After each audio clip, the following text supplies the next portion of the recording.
अगर आप दुबई में प्रॉपर्टी लेने का सोच रहे हो या फिर ऑलरेडी डिसाइड कर लिया लेना, तो ये वीडियो एंड तक देखना, क्योंकि इसमें मैं बेसिक्स क्लियर करने वाला हूं जो आपके बहुत काम आने वाले हैं दुबई में रियल एस्टेट ट्रांजेक्शन करते टाइम। आप चाहे कोई भी प्रॉपर्टी ले रहे हो, ये वीडियो आपके काम की होने वाली है। इस वीडियो के अंदर मैं डिस्कस करने वाला हूं कि दुबई में कौन प्रॉपर्टी खरीद सकता है, क्या डॉक्यूमेंट्स चाहिए होते हैं, किस किस तरह की प्रॉपर्टीज होती हैं। आपने सुना होगा कुछ लोग बोलते हैं लीज, फ्री होल्ड, ये सारी चीज़ें मैं डिस्कस करूंगा।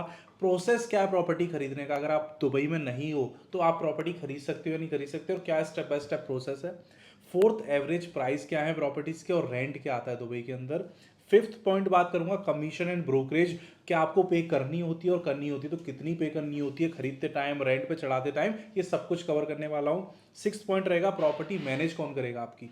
अगर आप दुबई में रहते ही नहीं हो, प्रॉपर्टी इन्वेस्टमेंट के लिए खरीद रहे हो, तो मैनेज कौन करेगा, किराएदार कौन ढूंढेगा, कहां से लेके आएगा, वीजा, बैंक अकाउंट, ये सारी चीजें कैसे होंगी। एंड लास्ट की, आपको आपकी प्रॉपर्टी से कौन सा वीजा मिलेगा, कितने रुपए आपको खर्च करने पड़ेंगे वीजा लेने के लिए, और आप अपनी फैमिली को वीजा कैसे दिला सकते हो, एंड आप बैंक अकाउंट कैसे ओपन कर सकते हो दुबई के अंदर।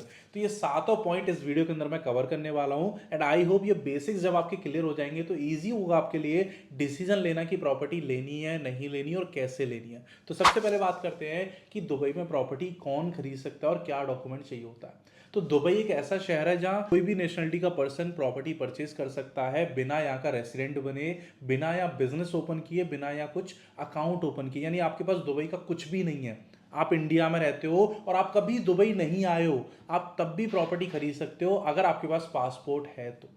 जरूरी नहीं है कि आप दुबई रहते हो, दुबई में आपका बिजनेस है, दुबई में आप जॉब करते हो, कभी दुबई नहीं आए हो तब भी आप प्रॉपर्टी खरीद सकते हो। सिर्फ डॉक्यूमेंट के तौर पर आपको दिखाना होगा आपका passport copy and email ID. ये दो चीजों के बिहाफ पर आप यहां पर प्रॉपर्टी ले सकते हो।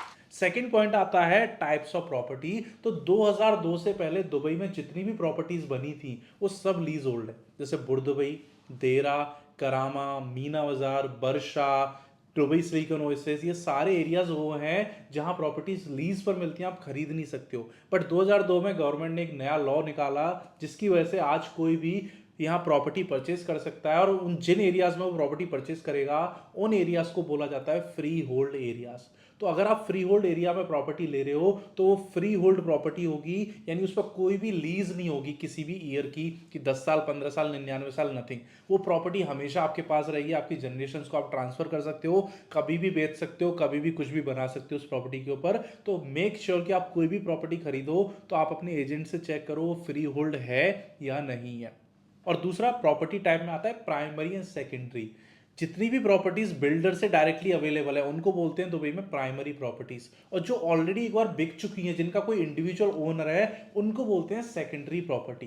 तो आप ये भी चेक कर सकते हैं कि आपकी प्रॉपर्टी प्राइमरी है या सेकेंडरी है। प्राइमरी में बेनिफिट क्या मिलता है कि बिल्डर आपको कुछ ऑफर्स देता है, बिल्डर आपको कुछ वारंटी एक्स्ट्रा देता है, और बिल्डर से जब आप प्रॉपर्टी लेते हो तो आप प्रॉपर्टी चाबी लेने से पहले स्नैगिंग एक प्रोसेस होता है कि आप जाके चेक कर सकते हो कि प्रॉपर्टी में कोई क्रैक तो नहीं है, ग्लास पे कोई स्क्रैच तो नहीं है, टाइल कोई टूटी तो नहीं हुई, कोई स्विच काम तो नहीं कर रहा। अगर ऐसा कुछ है तो developer free of cost replace करके देता है। लेकिन सेकेंडरी प्रॉपर्टीज में ये सारे बेनिफिट्स खत्म हो जाते हैं क्योंकि आप एक इंडिविजुअल बायर से प्रॉपर्टी परचेज कर रहे हो। थर्ड पॉइंट आता है प्रोसेस, कि आप खरीद कैसे सकते हो।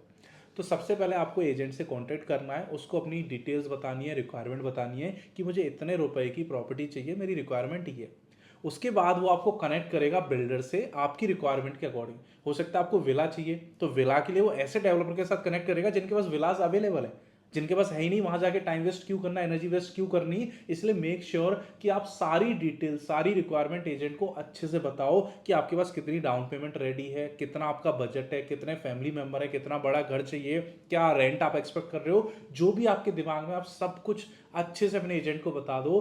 तभी वो एक अच्छा डेवलपर या अच्छी प्रॉपर्टी आपके लिए निकाल के लाएगा। जब अच्छी प्रॉपर्टी निकल के आ जाती है वो आपको उससे कनेक्ट करेगा, फिर वो यूनिट्स दिखाएगा आपको कि सर इस प्रोजेक्ट के अंदर ये यूनिट है, इसका ये लोकेशन है, इसका ये डायरेक्शन है, और ये प्राइस है, और ये फ्लोर है।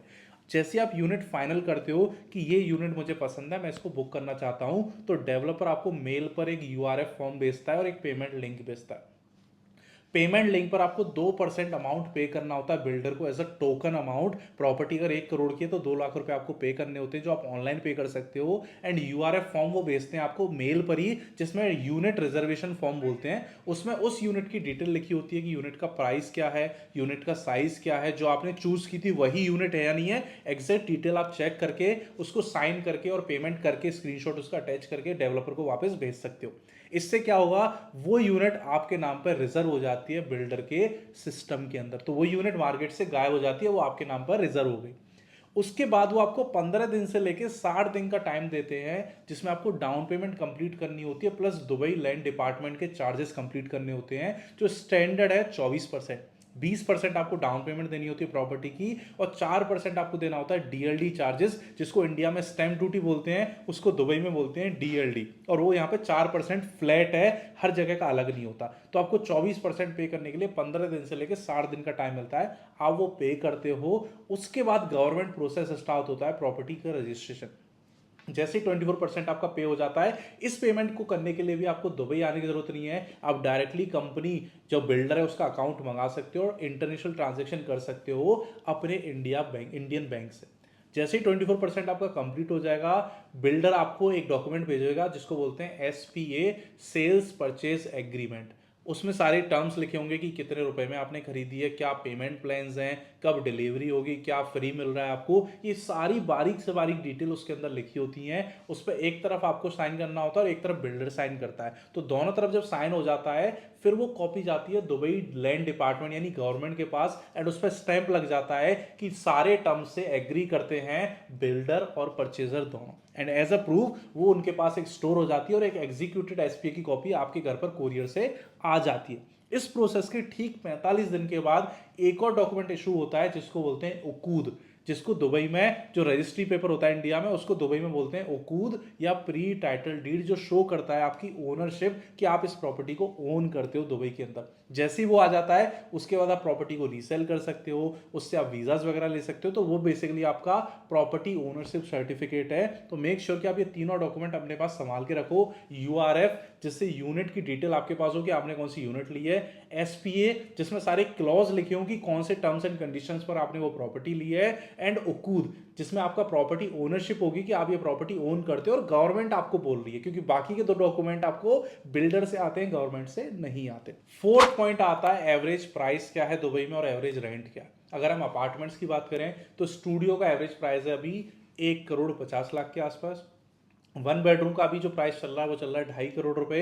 एंड 2 बेडरूम का प्राइस चल रहा है 4 करोड़ रुपए, इंडियन रुपीज की बात कर रहा हूं मैं। दिरहम में बताऊं तो 7.5 लाख दिरहम स्टूडियो का, 1 बेडरूम का 1.2 मिलियन एंड 2 बेडरूम का 1.7 मिलियन। 3 बेडरूम की जब बात करते हैं तो अलग अलग कैटेगरीज आ जाती हैं। बहुत लोग पेंट हाउस बोलते हैं उनको, बहुत लोग डुप्लेक्स बोलते हैं। तो 3 बेडरूम आपको रफली 2.5 मिलियन से लेके 3 मिलियन के बीच में मिल जाते हैं, जो आपके हो गए 5 करोड़ से लेके 6 करोड़ के बीच में। अब आ जाते हैं विलास पर या टाउन हाउस पर, जिसको रो विला बोलते हैं इंडिया में, एक दूसरे से जो अटैच रहते हैं उसको बोलते हैं दुबई में टाउन हाउस। तो अगर आप 4 बेडरूम का टाउन हाउस देखते हो दुबई में, तो वो आपका आ जाता है 2.5 मिलियन दिरहम, यानी लगभग 7 करोड़ 6 करोड़ के बीच में। और 5 बेडरूम का रो विला आपको मिल जाता है 3.5 मिलियन दिरहम, यानी 8 करोड़ रुपए में। और अगर आपको इंडिपेंडेंट विला चाहिए तो 3 या 4 BHK का इंडिपेंडेंट विला आता है 5 मिलियन का, यानी 11 से 12 करोड़। तो ये एवरेज प्राइस है। बट अगर आप ये प्रॉपर्टी बिल्डर से खरीद रहे हो तो बिल्डर आपको 3 से लेके 5 साल का पेमेंट प्लान देता है इंटरेस्ट फ्री, यानी आपको ये जो अमाउंट है ये 3 से 5 साल के अंदर पे करना होता है। और अपार्टमेंट्स में ये टाइम 8-8 साल तक भी होता है। कुछ डेवलपर आपको 8 साल तक का भी टाइम देते हैं पेमेंट कंप्लीट करने के लिए, अगर आप अपार्टमेंट ले रहे हो तो। इंडिया और दुबई में एक बहुत बड़ा डिफरेंस है कि इंडिया में आपको जो पोजेशन है वो मिलता है 100% पेमेंट होने के बाद। बट दुबई में ऐसे कई प्रोजेक्ट हैं और कई डेवलपर हैं जो आपको 50-60% पेमेंट पर ही चाबी दे देते हैं आपके घर की, और जो रिमेनिंग पेमेंट है वो आप धीरे धीरे करके 3 से 4 साल में चुका सकते हो, प्रॉपर्टी में रहते हुए या उसको रेंट आउट करते हुए। इससे बहुत ज्यादा फर्क आता है आपके रिटर्न ऑन इन्वेस्टमेंट पर। जस्ट इमेजिन आपने 1 करोड़ की प्रॉपर्टी खरीदी है इंडिया में, तो अगर उस पर 3 लाख का भी रेंट आएगा तो 1 करोड़ देने के बाद ही आप वो रेंट कमा सकते हो। बट दुबई में सेम 1 करोड़ की प्रॉपर्टी पे जो रेंट आप लोगे 6 लाख का, क्योंकि यहाँ 6% चलता है, तो 6 लाख का जो रेंट है वो 60 लाख की पेमेंट के बाद ही आप कलेक्ट कर सकते हो। बाकी का 40 लाख है वो बिल्डर आपसे मांग ही नहीं रहा है पोजेशन पर, वो बोल रहा है 3 साल बाद देना, 2 साल बाद देना, 4 साल बाद देना। तो इस तरीके के पेमेंट प्लान भी एग्जिस्ट करते हैं दुबई मार्केट में। रेंट की बात करूं तो अगर आप विला या टाउन हाउस ले रहे हो तो आपको 6% का रेंट नेट निकल के आ जाता है। अगर आप अपार्टमेंट ले रहे हो तो 8 से 9% का नेट रिटर्न आपको निकल के आ जाता है। और अगर आप कोई स्कीम लेते हो, जैसे बिल्डर्स के पास स्कीम्स भी होती हैं, तो उसमें गारंटेड रेंट वो देते हैं, वो 8 से 10% भी देते हैं मार्केट के अंदर। और आप अच्छे से एक ऑफ प्लान प्रॉपर्टी लेते हो, यानी अंडर कंस्ट्रक्शन प्रॉपर्टी लेते हो डेवलपिंग लोकेशन में, तो आपका आरओआई जो है 9 से 11% तक भी हो सकता है। और कुछ लोग शॉर्ट टर्म बहुत करना पसंद करते हैं, जैसे एयरबीएनबी हो गया। तो अगर आप कोई प्राइम लोकेशन में प्रॉपर्टी ले रहे हो एक अच्छे व्यू के साथ, जैसे बुर्ज खलीफा दिख रहा है, सी व्यू आ रहा है, कोई अच्छी स्काईलाइन दिख रही है, तो आप उसको डेली रेंट पे करके 12 से 15% तक का भी रेंट निकाल सकते हो। फिफ्थ पॉइंट आता है कमीशन एंड ब्रोकरेज। तो मेक श्योर कि जब भी आप कोई भी प्रॉपर्टी डायरेक्टली बिल्डर से ले रहे हो, बिल्डर का मतलब ये नहीं कि आप बिल्डर के ऑफिस जाके ले रहे हो, अगर आप मेरे साथ भी बिल्डर के पास जा रहे हो तो वो बिल्डर की प्रॉपर्टी होगी, यानी प्रॉपर्टी बिल्डर से होनी चाहिए। एजेंट के साथ जा रहे हो उसमें कोई फर्क नहीं पड़ता है। तो बिल्डर की प्रॉपर्टी पर आपको कोई भी कमीशन नहीं पे करना होता ब्रोकर को। जो आपके साथ एजेंट जा रहा है उसको जो भी प्राइस मिलना है, उसको जो भी कमीशन मिलना है, वो डेवलपर पे करेगा, आपको नहीं पे करना होता। लेकिन अगर आप सेकंड हैंड डील पे सेकेंडरी प्रॉपर्टी ले रहे हो तो 2% दुबई में बायर को पे करना होता है। इंडिया में 1% होता है, 1% सेलर देता है, 1% बायर देता है, और काफी केसेस में 2% पूरा सेलर देता है इंडिया में।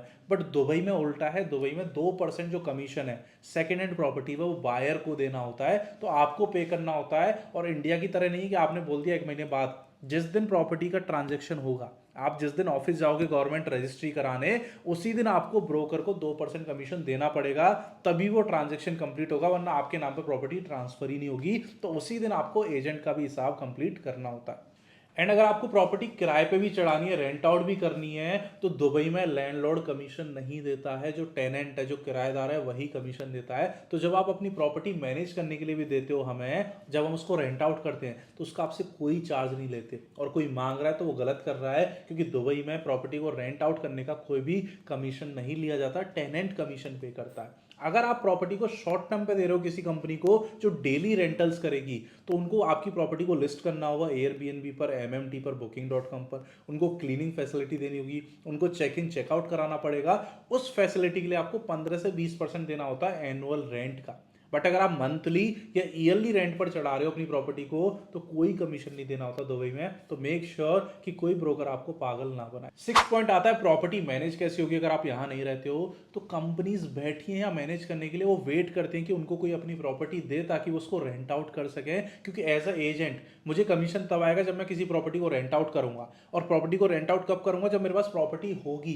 तो आप फ्री ऑफ कॉस्ट 3 एजेंसीज को अपनी प्रॉपर्टी दे सकते हो, क्योंकि एक टाइम पर आप सिर्फ 3 एजेंसीज को दे सकते हो लीगली, ताकि वो लिस्ट कर सकें। ऑन व्हाट्सएप आप कितने लोगों को भी दे सकते हो, बट जो प्लेटफॉर्म्स हैं दुबई के अंदर, उन पर लिस्टिंग के लिए सिर्फ 3 एजेंसीज को अलाउड होता है एक टाइम पर करना। तो आप कोई भी 3 एजेंसीज को सेलेक्ट कर सकते हो और उनको अपनी प्रॉपर्टी की डिटेल भेज सकते हो। वो फ्री ऑफ कॉस्ट लिस्टिंग करेंगी और आपकी प्रॉपर्टी को मैनेज करेंगी, उसको रेंट आउट करेंगी। अगर आपको शॉर्ट टर्म पे करना है तो कुछ शॉर्ट टर्म मैनेजमेंट कंपनीज हैं जिनकी लिस्ट मैं आपको भेज दूंगा, उनसे आप डायरेक्टली कॉन्टेक्ट करके उनको भी अपनी यूनिट दे सकते हो, जो आपको आप उनका चार्ज बता देंगे कि वो 15% लेंगे, 20 या 25। तो जो मंथ ईयरली रेंट आएगा उसका वो अपना कमीशन काट के बाकी का रेंट आपको वो ट्रांसफर कर देते हैं। And 7th and last point आता है वीजा और बैंक अकाउंट। तो वीजा दुबई में प्रॉपर्टी के ऊपर 2 तरीके के वीजा हैं जो मोस्टली लोग लेते हैं। पहला है इन्वेस्टर वीजा, जो 7.5 लाख दिरहम की प्रॉपर्टी, यानी लगभग 1 करोड़ 80 लाख की प्रॉपर्टी जब आप परचेस करते हो दुबई में, तो आपको इन्वेस्टर वीजा मिलता है। उसकी वैलिडिटी होती है 2 साल, लेकिन हर 2 साल में आप उसको रिन्यू कर सकते हो,